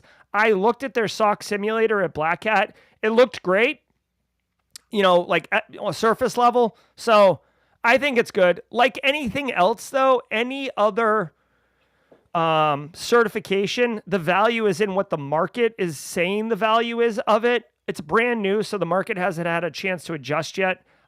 I would get it, but Yasser says I'm trying to break in the industry. I just got rejected for an OSINT position after the interview. It took me a week to prepare. Do I apply to similar roles or mix it up? That's a personal question. I mean, do you want an OSINT role? If you do, then I would just keep applying. If you want something else, then I'd try something else. There's no real right answer with that one. Yep. Kathy Chambers, how's the planning going for Simply CyberCon 2025 landing page update yet? We do not have a landing page update yet. We will be getting, I feel like Kathy Chambers is asking politely, but she's also like the cartoons when like Shaggy and Scooby are leaning backwards and Velma's just pushing them. Yeah. I feel like that's what's happening here. So we do have the dates. I just got locked in with I haven't signed a contract with Marriott. I'm like 99% of the way down the road with Citadel. We are going to have the training, 4 trainings. I have to talk to the trainers. I've gotten soft commits from them. Just so everybody knows. November 2nd and 3rd are the dates. November 2nd is a Sunday. That's when the trainings will happen. I'm trying to get Wade Wells to do cyber threat intelligence class for blue teamers. Michelle Kahn for OSINT training. These are soft commits. Jerry, me for GRC training because I'm insane. And I figured, why not organize a conference and also commit a training that day? And then, or maybe my PBCC course, I don't know. And then a red team training or offensive security. And I feel like I talked to somebody about that, but I'm not sure. So stay tuned for that. And then obviously the talk tracks on Tuesday. We're going to have a chill out room. There will be Mario Kart. Okay. Oh, Switch 2 will be out. We might even have the new Mario Kart if a certain sponsor buys one. Yes, we could. And I want to do prizes this year. We have a lot of runway to get sponsors in place. So it'll be, maybe we'll like raffle off some fun stuff or whatever. I don't know. Francisco says, I started my CS journey last year. I've done Google Cyber Cert, my Differ 30-day challenge. I like my Differ. He's a YouTuber. What can I do now to improve my SOC skills? What I would say is, you need to get into a sim and look at alerts and understand what's going on. Francisco, if you can, Waza, Graylog, or Security Onion, all great options. Install it, right? Security Onion's a bit beefy, so I'd have dedicated hardware. Like literally, I just bought a mini PC, which by the way, I called the NUC earlier. To me, I use the term NUC generally to mean the small mini PCs. I know 'cause he's Nux old. were, huh? I said it's because he's old. Yes. Back in my day, we called them Nux. So, anyways, I would get one of those, Francisco, in place. I'm going to actually share a video with you. Hold on. Answer the question, Joseph, since you are working, kind of in a SOC, but not really. But Kind of. Yeah, MDR, SOC, Yeah. potato. It's just in-house versus out-of-house. I would say try Hack Me level 1 and 2. They have SOC paths for both level 1 and 2. Lohe was on, I think it's called Let's Defend, and that one's pretty good. I am a big fanboy for the Hack the Box CDSA. I think it is probably some of the best DFIR training that I've ever done, for me at least. All of those combined, you'll be geared pretty well to be able to work in a SOC. But the biggest thing you're going to want to know is how to query stuff, what bad looks like, what normal looks like. That's a hard one, is figuring out what normal looks like. But spoiler, it's not me or Joseph. yeah, no, we are not normal. no, not in the slightest. But figuring out what normal looks like, figuring out what bad looks like, how to work in a sim, and report writing. You're going to be writing a lot of reports all the time. So get good with it. And again, some of these questions I like to go deeper on because I feel like it helps a lot of people. Mm-hmm. I wanted to share this with you really quickly, Joseph. I'm going to, I'll share my screen this way. Give me 1 second. You just kick me off. It's fine. No, it's fine because I'd have to change my camera and all that. 2 things to share with you, and I'll drop these in links. Malwaretrafficanalysis.net. This guy has, these are PCAP files, tons of them. You could just put them in Wireshark, and he's got like challenges. So like here, 2015, Angular, EK, sends crypto, right? So here is a whole thing. And then look, usually there's questions. Hold on. Wait, this isn't it. I mean, this is really good. Here's the traffic training exercises, right? So look at this.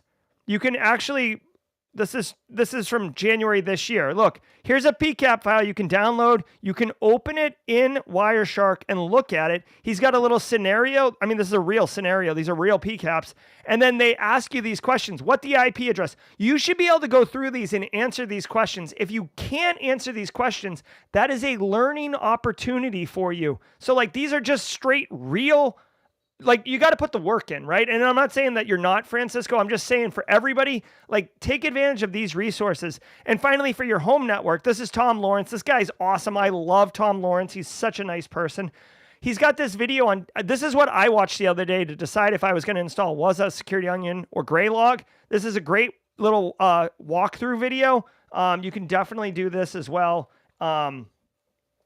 And long story short, you just got to dive in, basically, and get cracking on it. There's no easy button. There's no watch this video and you got the answers.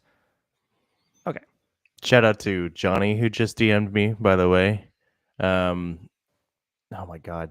Absolutely not, Johnny. Shout out to Johnny, who just DM'd me, by the way. If you wanted a real like MDR SOC expert, you'd kick me off stage and just grab him and get him on. Okay.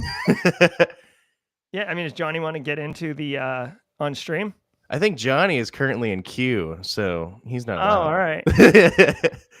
All right, Johnny. Let's see. Did you get? Hold on, that's not the right question. Soulshine says, did you join the core SOC classes these last 4 days? I was not in the SOC core skills. This is the Antisyphon Pay What You Can training with John Strand. If you were in that training, please drop a comment in chat. Today's Friday, so it ended yesterday. If you did attend this John Strand training, let us know. I would love to know what you thought about it. Kathy Chambers is in chat. She'll take this feedback directly back to Antisyphon. So let us know. All right. I'm looking at chat really quickly. Charlie McBean says, what beginner GRC roles besides audit and compliance analysts are there? How much of these roles entail, match, or build up to your positions, Jerry and Joseph? So I'll tell you, I mean, audit is definitely kind of the entry level. Smaller businesses, you can have kind of a generic jack of all trades. Larger, you can have security awareness training where like you're a dedicated person going out doing training. Third-party risk assessments is kind of entry level. The thing is, beginner roles, not to say that you don't have the experience, Charlie McBeans, but with beginner roles, it's tough for you to be like, oh, hey, like tell us what the risk is to our business from across the threat landscape on choosing this solution versus this solution, right? That's kind of asking a lot of a beginner. Whereas audits, like, here's what you're supposed to see. Is it there? Yes or no, right? So that's kind of the deal. Vulnerability management it's a whole animal, and that is very accessible to entry level people simply because people who have been around a minute don't want to do it. Joseph did it for the last 2 years. Joseph, what do you think about vulnerability management from a entry level beginner role in GRC? I mean, you'll definitely get experience. It vulnerability management is an interesting one because it not only teaches you a good handful of the technical side where you have to understand how machines are interacting with each other and how to implement defenses or how to necessarily push patches and all that good practice stuff, but it also teaches you a lot of the bureaucracy of like, hey, you kind of like start doing trades like we're not going to do downtime this weekend if we can get more downtime next weekend and get more stuff done, and you kind of have to start making deals and basically begging people to patch stuff at times. Yes, you are definitely not the application owner, so you don't get to patch No. things. Also, get ready to experience the coming in on Monday when all this crap was supposed to be done over the weekend and finding out that there was a problem and they needed to prioritize the maintenance window, and yours got pushed to the back of the pile. But they'll get to it next month. Don't worry about that. All right, continuing to look here. Let's see. Jerome Johnson says, do you have any suggestions on study materials so I can continue to get better with GRC and threat intel? Sometimes I feel like I'm stuck and don't know what to pick to do so much. I'm out there. Okay, so Jerome Johnson with threat intel. I mean, honestly, Flare Academy, who is, one of the sponsors, like I like the sponsors. They're not just sponsoring. I stand by them. Flare Academy does webinars, live webinars on threat intelligence related topics, and you get to speak to the instructors afterwards. So that's a great one. My YouTube channel, Simply Cyber, is full of GRC related content that is free and accessible to everybody. Jerome, there is a community. Obviously, Simply Cyber, you're here right now. You know how cool we are, but there's I guess another community that I'd like to think like splintered out of Simply Cyber called called Study GRC. Chris Whitlock, B-Dubs, Space Tacos, and others are in that community, and they are going ham on GRC learning. I think they're streaming 3 days a week, 5 days a week. They're streaming a lot now. So go check all those out. If you need links, Jerome, ask in chat. People can share or ask on Discord. Kyle says, Windows account-based passkeys or hardware-based passkeys. So for me, obviously hardware is more secure, but they're much more difficult to implement. So you have to do, oh my God, GRC, you nerd, get out of here. You have to do a GRC risk analysis. Do you need that extra level of reducing likelihood of exploitation? If the answer is yes, go hardware and accept the friction and burn of a guy in the field dropping his key into a sewer, or a woman, forgetting to pack it, and now she's on travel and can't access anything, right? Joseph, you got a hot take on this one? I love hardware keys, but I would say that doing password. I love LAMP. I love LAMP. No, I love hardware keys. I really do. My problem is like doing password lists for an entire organization is already pretty hard. hardware tokens for your everyday users, it's just not going to go well, especially if they keep losing it, because then you're going to have to be the bad guy and be like, look, if you lose this, you're going to have to pay $90. It's going to come out of your paycheck. These things aren't free. Like, lose it once, whatever, lose it twice. Come on. Usually if you roll out hardware keys, I would say passwordless in general. I would probably implement it for your like more technical users, your super users, somewhere where it counts more, somewhere where it's going to make a bigger difference. There you go. You know what? I mean, like TLDR, to reiterate what Joseph just said, be deliberate about where you deploy them. VIPs, very sensitive systems. That's where you should have it. Wading through logs says that you look like you're at the doctor's office, Joseph. Yeah. I got those white walls everywhere. Becca's been slowly painting the house.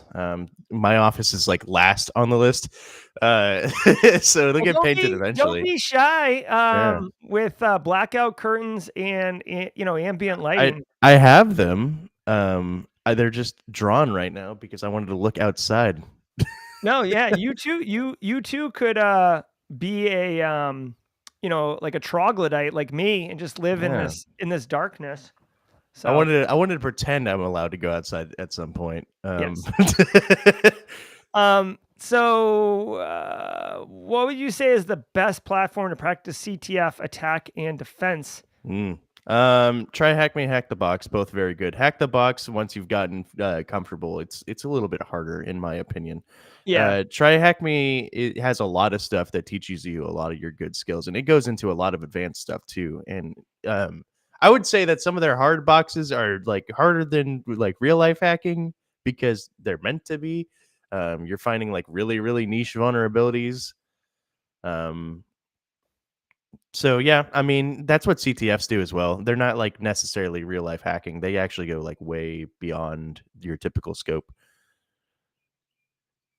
I agree. Try Hack Me is great, and then Hack the Box is a bit more challenging, but they're both very useful. I would direct you to Try Hack Me.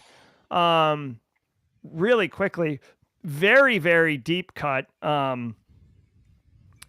Valentino says that Joseph, and this is making fun of your medical office, but he said you're the new is in the cybersecurity ICU. I don't know if Valentino means this as a deep cut or not, but like my very, very first podcast, like 2015, was called InfoSec ICU. So maybe it's not related. I don't know. Probably not. Yeah, no one knows what I was doing back then. Nerd. Yeah, nerd. Yeah. Although I was saying data's the new gold back then. Soulshine was at the SOC Core Skills. Never heard of Velociraptor. If anyone's interested in like learning more about Velociraptor, Whitney Champion, Eric Capuano do a training. They do it at Antisyphon. They do it at Black Hat, DEF CON. They do it like often. They're like ninjas with Velociraptor. They love Velociraptor. It's a good tool. It's very, very powerful. So definitely don't sleep on Velociraptor. Space Taco says, what do you think about including a GRC deck for Black Hills and breaches? Backdoor and breaches. Space Tacos, I've actually I actually had like a meeting. Jesus, it was probably almost 9 months ago, a year ago, with Black Hills and 3 other practitioners who are in the GRC space. And we like rapped for like an hour about how to do this.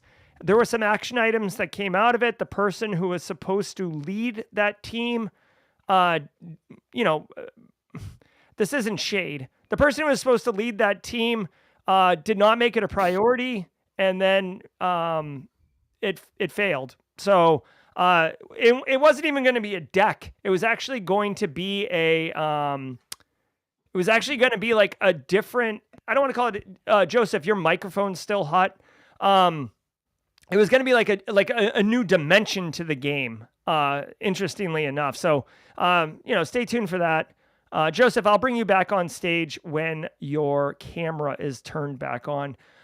Looking at chat, thanks Space Tacos, though. I think it's a cool concept as well. Okay. Let's see. I'm looking at chat here. GRC Mafia, I love it.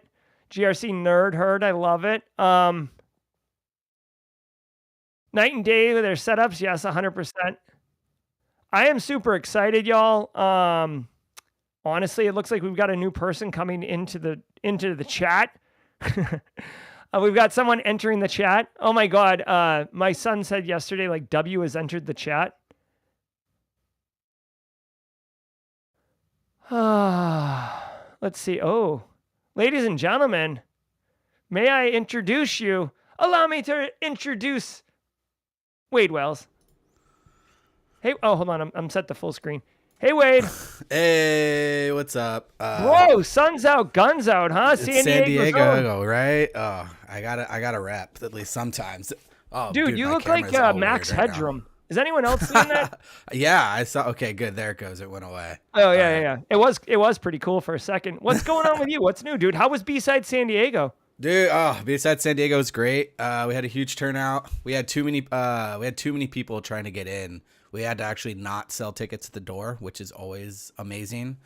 Nice, congratulations. Yeah, very little very little drama. Nothing too big killed the con, so it was great. Awesome. Dude, do you know that there's like a really healthy Simply Cyber community local to San Diego? I don't know if you've ever been approached or not, but there's like 4 people who want to be the ambassador. I've seen people say that, and yet I have no clue who any of them are. I've probably met all of them, to tell you the truth, and I just don't remember. Yeah. They can be the ambassador. I don't need to be it. I have No. We've got other things cooking, but yeah, there's a really good cyber community in San Diego. It's actually popping off pretty hardcore. I think I've talked about this before. I think there's at least one group meeting doing cyber meetups once a week, a month. You could get a free meal one day a week by just going to cyber meetups. Okay, there you go. I like it. Yeah. Do you so I don't know if you know this, Wade, but I you know the orange Simply Cyber like old 76 logo? Mm-hmm. That was my like 2024 sticker. And then I don't know if you know, I made this for 2025. Have you seen this yet? No, I have not. Yeah, so this is a sticker, and this QR code actually goes to a mixtape that I made. It's like not selling anything or Simply Cyber or anything. It's just you should have sent me those. Those went with our T-shirt, with the B-side San Diego T-shirt. Oh well, next time. But yeah, if anyone's throwing a conference and they want to add some of this hot action to it, let me know. I'll gladly do it. And if you see these stuck around Vegas, it's me. Hey, we got Casually Joseph coming in. Oh, look at Joseph. Oh, there we go. Look at the mood lighting. Well, your audio doesn't yeah, work. your video's good, but now your audio's is that the wading through logs over there? Cyber influencer of the year. Oh, I hate you. Gosh darn it. Oh, did he win that award? No, but we joke because everyone says I'm a cyber influencer, yet I don't post stuff to influence. I just show up places and talk. We should create a Simply Cyber awards, like in and categories, only give influencer, and then Zach Hill and Wade. So we can give Wade Influencer of the Year award. Like we should create that and then do it. Oh yeah, it's okay. On the day of his keynote at Wild West Hacking Fest, every time I saw him, I'm like, "Is that the wading through logs?" Yeah. I was like very, very honored to be like the bookend keynotes with Wade at that conference. I mean, I love that conference anyways, but it was cool to share that responsibility with Wade. It was a complete surprise to me, to tell you the truth. So, hey, really quick, since I don't see any questions right now, Wade, I stood up a Security Onion last weekend on a little mini PC. It's dedicated. It's headless now because there's a web console, and I deployed the default pre-detections or whatever you want. Not pre-detections, like the pre-built rules. Any other best practices for me as a case study, but like in general, like I installed Elastic Agent on all the Windows machines. Wow. I mean, do you recommend going on to like the network devices and pushing logs or, integrating cloud?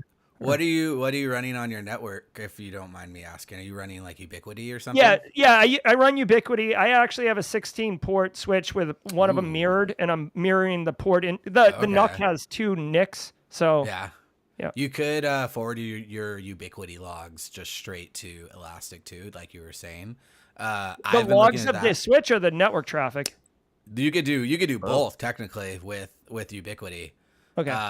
But honestly, I was on my way to do that, and then my lab kind of like just took a big old poop, and I don't know why it doesn't turn on.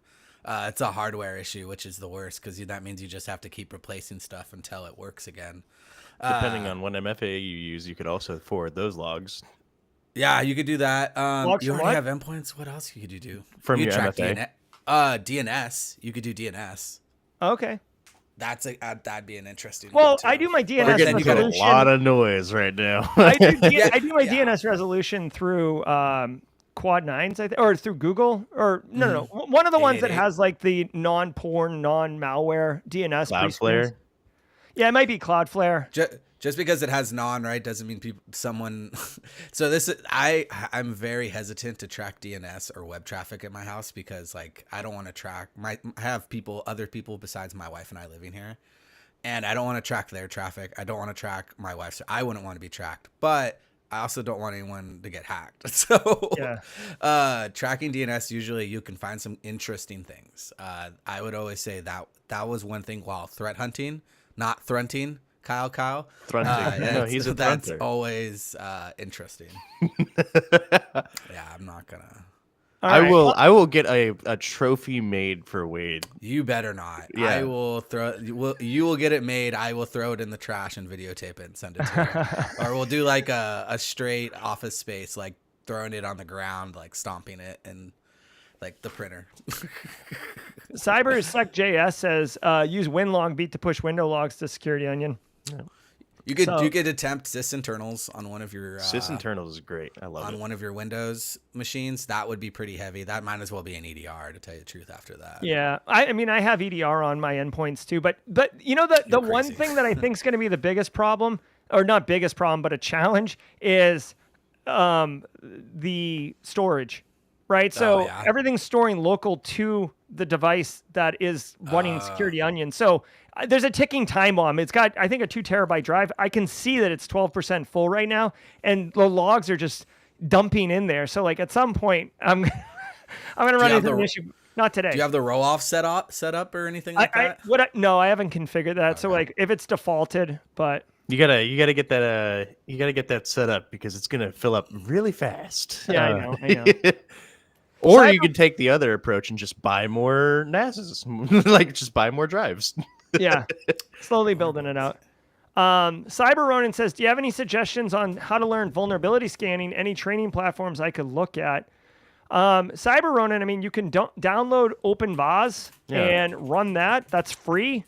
Nessus, which is an enterprise-grade solution, last I checked, they had a not free tier, but it's like a community edition that gives you like 8 IP addresses. I think it's enough that you can scan your home network and find some interesting crap. Joseph, you're a vulnerability expert. I'm pretty sure Try Hack Me and Hack the Box both have vulnerability scanner labs. But as you said, just download a vulnerability scanner and use it. I mean, there's a lot of free ones, so. I worked at a managed security provider that offered vulnerability scanning who just used OpenVAS. Yeah. Really? Yeah, like, that doesn't surprise me. For business. Yeah, they didn't tell you it was OpenVAS. It was free. It was cheap. They just pointed and scanned and said, hey, here you go. Changed some logos and some stuff in the report. I was like, man, this is easy money. Maybe I just need to scan stuff with OpenVAS and get paid. There you go. Luke J is saying Nuclei has toots and is a good tool. Oops. So there you go. Nuclei. Is Nuclei a vulnerability scanner? I thought Nuclei was like I thought that kinda, right? Yeah, isn't Nuclei? Is that Ralph's new Ralph from pre-BH? No, he used to be at BHIS. I guess Luke could tell me. I don't remember. Ralph May? He's not with Black Hills anymore? He just left. Where'd he go? I never even heard about that. He's starting his own company. Oh, all right. Well then. That's very it's very 2025 to do that. I know, right? I don't think it is. This doesn't look like it is. I've never used nuclei. I don't know. I've never done vulnerability assessment stuff. I just see when stuff's vulnerable and then have to build detections based off of it. I like it. So just really quickly, Valentino wants to know when you're going to do Cyber Threat 101 next. August. I honestly, I was trying to push it to the 2-day course. I have the information for it. I just don't have the time to build it to 2 days, to tell you the truth, especially with the new job and then a couple other things that are going on right now. So it's only going to be the same 1-day course that Jerry took a long time ago. There's a video for that. Yeah, there is.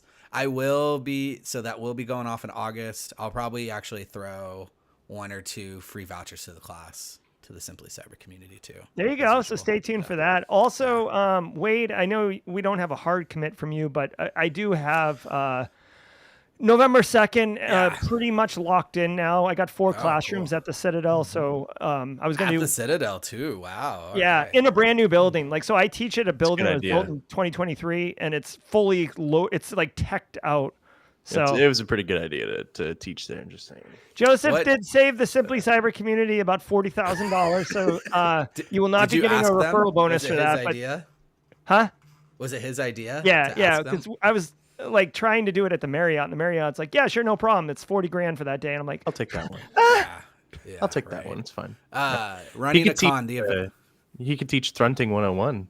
I hate you. Shut up. Running a conference, the biggest thing is always the event venue. That's why like B-Sides has got really lucky that SDSU has led us there, and we have 6 classrooms set up, and one is like an auditorium that seats like 300. The other ones seat no less than 50 people. Oh, so that's cool. We got super lucky. They let us do it. We'll see if that happens again next year. Yeah. The second is a Sunday, right?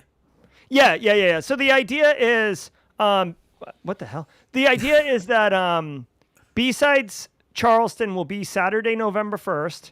Yeah. And then we will be Sunday, November 2nd training and talk tracks and chill out room on Monday, November 3rd. And if you'd like to, like, the nice thing is you can come in for the weekend and do Charleston and then have the training and then the conference and then fly out or spend an extra day downtown. It'll be a great time of year. The humidity is broke at that point, so you can like actually walk outside and not immediately get wet from sweat. I will tell you this: I don't have any cons lined up after Hackspace Con because I'm taking a large vacation in June. Yeah, I'm probably not going to do anything. But that leaves me open to do one last thing for the year. So and I actually would like to come out there. So. So James needs approval by Mrs. Wells. Yeah. James McQuiggan said Simply CyberCon's November 2nd. Now, it's going to be November 2nd and 3rd. So the training is the 2nd. Again, think of Wild West Hackin' Fest because that's how I'm modeling this conference. But the training is, you'll have to register for the training. It'll be, there'll be a fee. It'll be separate. It'll be separate from the conference in that the talk tracks and everything is Monday, November 3rd. So the traditional conference will be on Monday, November 3rd. Training will be November 2nd. It'll be an all day. I got it from 8 to 7 p.m. I was thinking 9 to 5 is what trainers would want. I'll bring in food and all that. Okay. So Valentino wants to become a Thrunter. So this is a thing. Yep. All right. I like it. Wade, any, I haven't seen you in a minute. I know you just started a job. You did the B-Sides Charleston. San Diego, we talked about that. Like, what else is going on? How is the new job? Are you crushing it in your first 90 days? Yeah, I would say I'm doing pretty well, to tell you the truth. To toot my own horn. It's every time you go to a new job, it's a fire hose immediately right off the bat, especially if you're like an upper echelon person that like, at this point, I'm the person that gets escalated to. I have no one to escalate to anymore. So it's a little bit on you to learn as fast as you can and get thrown directly into the fire. Yeah. Just got to practice those. I'm enjoying it. I definitely have lost a lot of my downtime, to tell you the truth, like hopping on webcasts. I'm sleeping more. That's why I haven't been in chat for a while. I'm waiting up until the last minute. I have to be online. But besides that, nothing too crazy. I do have a talk at HackSpaceCon called Detection Engineering, Everything But the Logic. Joseph, are you going to that? No, I couldn't make it to it, but I am doing B-Sides Tampa. Oh, that's better anyway. Oh, maybe. I don't know. B-Sides Tampa is pretty freaking legit. B-Sides Tampa is super legit. Their artwork is super dope too. I model some of our stuff based on what they do to try to, besides San Diego, to try to be better. But HackSpaceCon is going to be great, and I'm also giving that talk in a couple other places, but all online or local. As practice. Yeah. My problem was it was a cost thing. I was like, I could stay. If I got you a free ticket, would you go? And you could sleep on the floor? I don't know. I'm considering it. I don't know. All right. Sleep on the floor. Take me back to my old days. I have a companion ticket that I haven't used. So I'm going out there. I'll be actually out there for the whole week, and then the weekend to go to Disneyland. Because I haven't been to Disney World yet. Oh, Disney World, yeah. Oh, yeah. I mean, it's right there. Orlando zone. If you do, James McQuiggan at 35,000 feet is in that general area. I'll have to hit him up. A lot of people using Greenbone here. A lot of people using Greenbone and OpenVAS. I mean, it's one and the same, but yeah. Sci-Hi, I friggin' hate. I don't know why I hate that. I can't wait for you to keep ironically using it, and then it starts coming out of your mouth unironically. Have you heard of this, Wade? Sci-Hi? Cyber hygiene? It's cyber hygiene. Oh. Yeah, it cringe, right? Yeah. It's gross. It's gross. It is. All right, we got a couple. Oh, there he is. Packets, got to cap them all. Yeah, Tofa Cat was asking, is that a Pokemon shirt? I'm like, no, kind of. It's the Spearfish General Black Hills. Most of my closet is Black Hills, and I'm losing weight, and like my shirts are starting to like fit looser and looser. And I'm like, well, I'm just gonna have really baggy Black Hills shirts. Yeah, Black Hills has got it sorted out. I love that. Did you ever hear what happened with me in t-shirts? Like, I was losing a lot of weight when they came out with all the shirts. I was running like 10 miles a day. It was during COVID. And I'm like, I'm going to be wearing like medium shirts in no time. So I bought all the Black Hills shirts in medium. Then I like got hurt and couldn't run anymore, and then never lost the weight and couldn't fit into any of my shirts. You're like steaming them, trying to stretch them. Like... Yeah. It's become an inside joke. You just hang them up like in the like Raptors. jerseys. One day I'll fit into this. Yeah, I'd like to get back in running. I love running. I just don't have time for it. You do plenty of running in DayZ. I do. And I will tell you, again, I'm going fishing this weekend to kind of decompress. I do have hopes that a Baldur's Gate 3 experience will happen at some point. It's cross-platform now. Yep. It's cross-platform. It also got a major update, I'm pretty sure. Dude, I got halfway through the game, and then I had a kid. So, like... I want to being a good father. Come on, dude. Come on. I'm currently addicted to DayZ, so like Baldur's Gate 3 is on hiatus or on the back burner until further notice. I won't be there to catch a fish for him this weekend. I bought a paintball gun. Oh, that's fun. Okay. Yeah. Is it an Angel? No, I don't. The Angel is out of business. They don't make guns anymore. Oh, that shows you the last time I played paintball. Yeah. It took I re-upped all my knowledge on it. No, I'm going this weekend because I went a couple weekends ago, and I'm like, I need an active hobby so I get away from the computer. But. And quick throw out to chat because everybody's kind of doing something. I know some people work on the weekends and whatnot, but if you got something you're doing this weekend that's like, cool or exciting, or you're looking forward to, drop it in chat. It's always nice to see how people kind of decompress. And basically get away from the keyboard for a hot minute, if you would. So, yeah, we are just a couple minutes away. I do want to ask, Joseph, I know you've just started a new job similar to Wade. You were doing YouTube content. What's your current situation with YouTube? So I just got my permanent schedule. I was going to have a conversation with my other half to see when she would be okay with me streaming. Mm-hmm. So once I have that figured out, we're going to be back into it. I just didn't want to start stuff up and then switch my schedule and just have it be all over the place. Makes sense. All right, so stay tuned. Coming soon, a more consistent Joseph experience. I like it. What about you, Wade? I mean, you don't even have your own channel, right? I mean, you're just on other people's I'm a stuff. leech. I jump on other people's stuff and let them do all the other work, and I just look pretty for the camera. It's worked out really well for me. Yeah. I don't think I have anything else. There's Simply Defensive, right? We're still going. I think technically only have one more episode to film for season 3. Yes, Simply Defensive. By the way, can I just tell you, people are loving Simply Defensive. I've gotten so much positive feedback about you and Josh's show, and it's just super cool. I'm really glad that we're continuing that train. It's so cool. People really like the conversations you guys are having. Yeah. My employer actually has a podcast that's pretty well listened to, and I kind of want to figure out how to get on that. I haven't asked around yet though, but they just interviewed our CISO, and I'm like, you know what? Like I do podcast stuff.